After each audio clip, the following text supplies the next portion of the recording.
नमस्कार, मैं हूं संजीव श्रीवास्तव। आप देख रहे हैं 4 PM न्यूज नेटवर्क। केंद्रीय मंत्री ज्योतिरादित्य सिंधिया फिर 3-4 दिनों से सुर्खियों में हैं।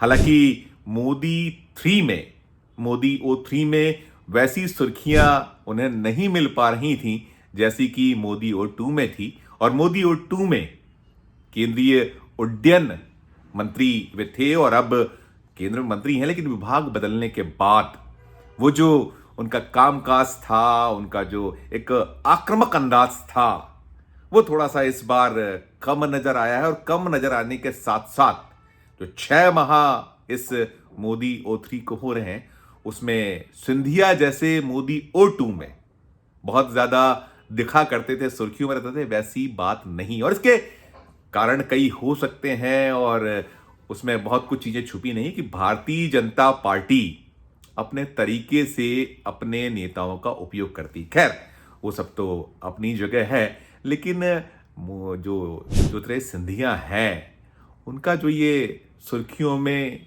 होने रहने की खास वजह अभी जो है, ताज़ा जिसकी मैं बात कर रहा हूं, वो जो संविधान दिवस पर सेंट्रल हॉल में दिल्ली जो लोकसभा पुराना जो भवन है, उसमें सेंट्रल हॉल में मुलाकात जो हुई थी राहुल गांधी, मल्लिकार्जुन खड़गे, और वो जब चित्र आया, चित्र आने के बाद बहुत सारी बातें उसको लेकर होती नहीं हुई हैं, तो सुर्खियां बने हुए हैं सिंधिया। और केवल ये वजह अकेली नहीं है, वजह ये भी रही कि चाहे वो हरियाणा का चुनाव रहा हो या फिर जम्मू कश्मीर जो विधानसभा, ये दोनों विधानसभा थे, और उसके बाद महाराष्ट्र, झारखंड, फिर साथ साथ करीब 50 सीटें थीं, जहां 2 लोकसभा के उपचुनाव हुए और 48 विधानसभा सीटें।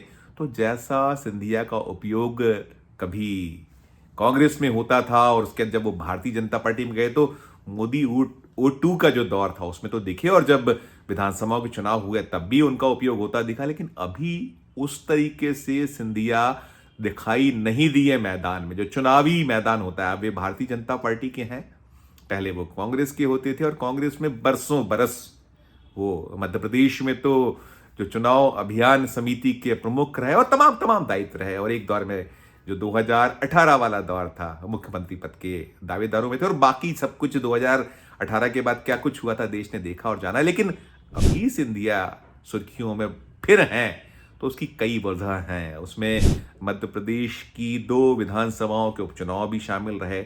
एक सीट बुदनी, जो शिवराज सिंह चौहान जब विदिशा से सांसद हो गए 2024 लोकसभा चुनाव में, तो उन्होंने 2023 में विधानसभा जो मध्य प्रदेश के चुनाव थे, सीट को जीता था और उसको छोड़ना पड़ा था, उन्होंने छोड़ा था। और फिर उपचुनाव हुए भी हाल ही में।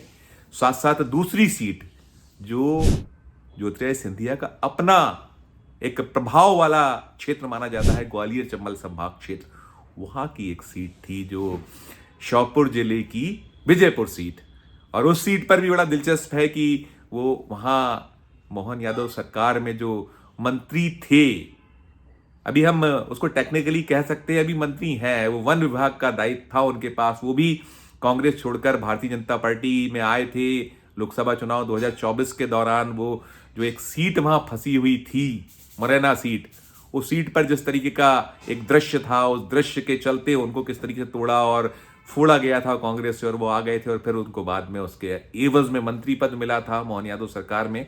और चूंकि 6 माह में आपको अपनी एक सीट को जीतना होता है, तो उस सीट से इस्तीफे के बाद कांग्रेस के टिकट पर वो 2023 में उसी सीट से चुनाव जीते थे, और बाद में बीजेपी में आए तो उन्हें टिकट दिया गया फिर उपचुनाव में उस सीट से।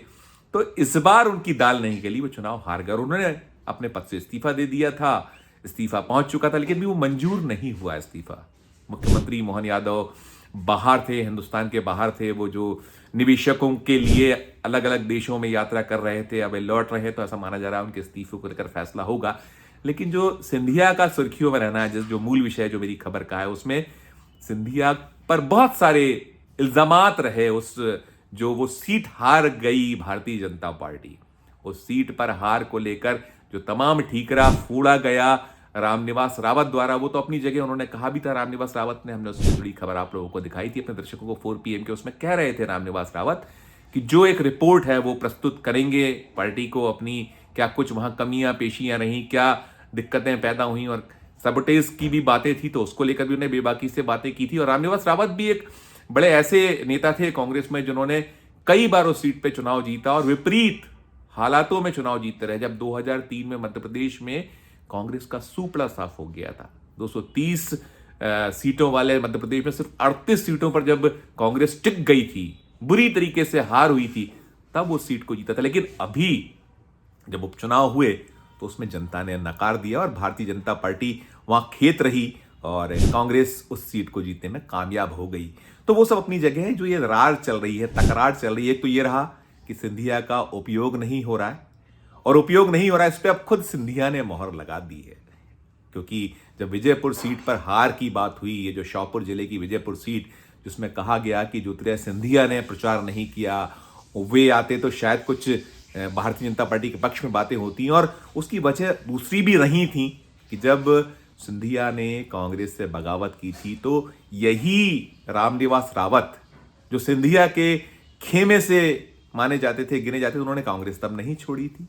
2 दर्जन विधायक कांग्रेस के टूट कर आए थे और उनमें वो शामिल नहीं रहे थे, और बाद में बहुत कुछ बातें होती रही थी। सिंधिया को गद्दार बताया गया था और भी आरोप लगाए थे, आक्षेप लगाए गए थे, कैसे टूटी कांग्रेस के ये नेता, कैसे टूटे, क्या क्या इसमें लेन देन हुआ, तमाम। और सिंधिया को तो जो भारतीय जनता पार्टी ने केंद्र में पद दिया ही दिया था, मोदी O2 में वो मंत्री बनाए गए थे।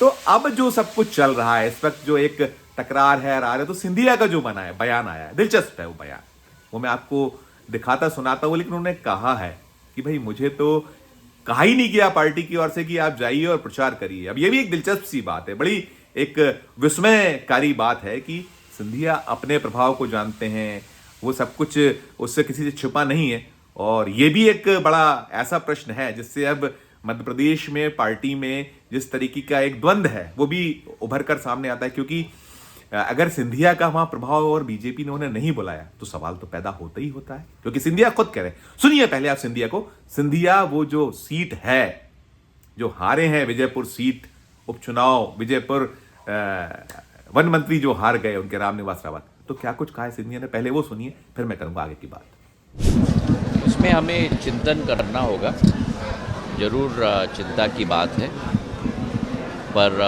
मतों में भी बढ़ोतरी हुई है। और अगर मुझे कहा जाता तो मैं जरूर जाता। तो आपने सुन लिया है, सिंधिया को सुना, वो साफ कह रहे हैं कि उन्हें कहा ही नहीं किया। तो ये एक दिलचस्प सी बात है और इस पे निश्चित तौर पर उनका यह बयान अब सनसनी फैला रहा है। बीजेपी के जो मध्य प्रदेश के लीडर हैं, कहीं ना कहीं उनके लिए मुसीबत का सबब भी मान सकते हैं कि आपने इतने अहम मौके पर सिंधिया का उपयोग क्यों नहीं किया। और फिर एक इसी का सोमेव जवाब भी बनता है कि अब शायद सिंधिया की आवश्यकता भारतीय जनता पार्टी महसूस नहीं कर रही है। मध्य प्रदेश में 230 सीटें हैं और 2023 के चुनाव में एक शानदार विक्ट्री बीजेपी को मिली, 163 सीटें उसने यहां जीती।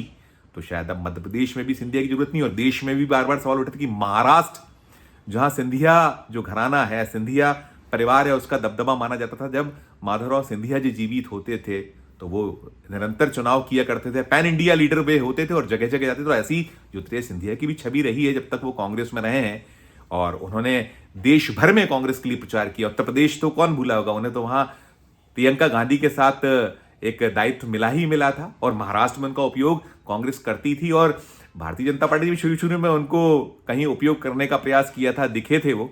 लेकिन अब मोदी O3 में सिंधिया वैसे नजर नहीं आ रहे। तो अब ये सिंधिया का दर्द मर्म भी मान सकते हैं कि वो कह रहे थे कि मुझे बोलता यदि पार्टी मुझे कहती तो मैं जरूर प्रचार करने जाता। तो ये सारे सवाल और बहुत सारे ऐसे कह लीजिए कि प्रश्न उत्पन्न करते हैं कि सिंधिया की हालत तो अब खस्ता है। और फिर उसी चित्र से जहां मैंने एक जिक्र किया कि वो राहुल गांधी, मल्लिकार्जुन खड़गे हाथ थामे सिंधिया का सिंधिया, उनके हाथ में हाथ थामे थे। तो बहुत सारे सवाल और है। और वैसे तो ये कहा गया उस चित्र को लेकर निकल कर जो आया कि जब ज्योतिरादित्य सिंधिया जी की माताश्री की मृत्यु हुई थी अभी बीते दिनों में, तो उस वक्त में कंडोलेंस का एक दौर होता है, उसमें राहुल गांधी नहीं उनसे सीधे मेल मुलाकात कर पाए। तो हो सकता है कि जो इसके पीछे की चित्र के पीछे की कहानी कही गई है, ऑफ द रिकॉर्ड बातें हुई, तमाम हुई हैं, कि वो एक कहीं उसका एक जिक्र हुआ होगा। हालांकि क्या कुछ हुआ होगा वो हाथ में हाथ थामे सिंधिया और जो राहुल गांधी थे, वो तो या तो राहुल गांधी जी बता सकते हैं या ज्योतिरादित्य सिंधिया स्वयं बता सकते हैं या मल्लिकार्जुन खड़गे उनके पास खड़े थे कि उसके पीछे क्या कुछ था।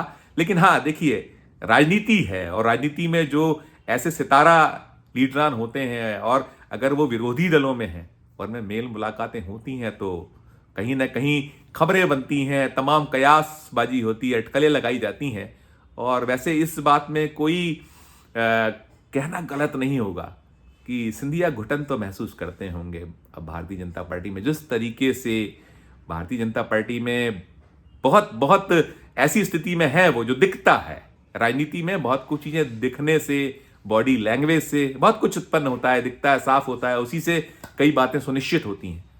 तो उनके चेहरे पर जो एक जबरदस्त मुस्कान होती थी या जो एक खनक होती थी उनकी आवाज में, कांग्रेस में रहते हुए भारतीय जनता पार्टी में जब वो गए थे तब तो कुछ कुछ था, लेकिन अब जो कहानी है बहुत कुछ बातों को बयां करती है। तो खैर जो कुछ है वो सिंधिया तो खुश कहते हैं, खुश हूं और कहीं कोई कठिनाई नहीं है, जो पार्टी आदेश देगी सिपाही हूं।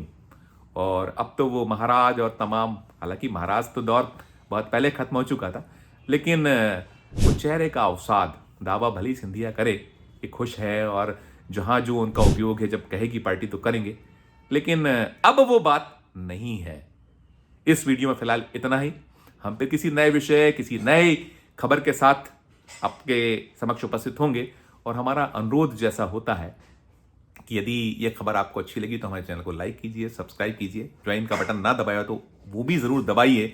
और जो सिंधिया की स्थिति है, हालात है, तो उस पर और हमारी पूरी खबर पर अपनी टिप्पणी जरूर हमारे इस वीडियो के कमेंट बॉक्स में जाकर करिएगा।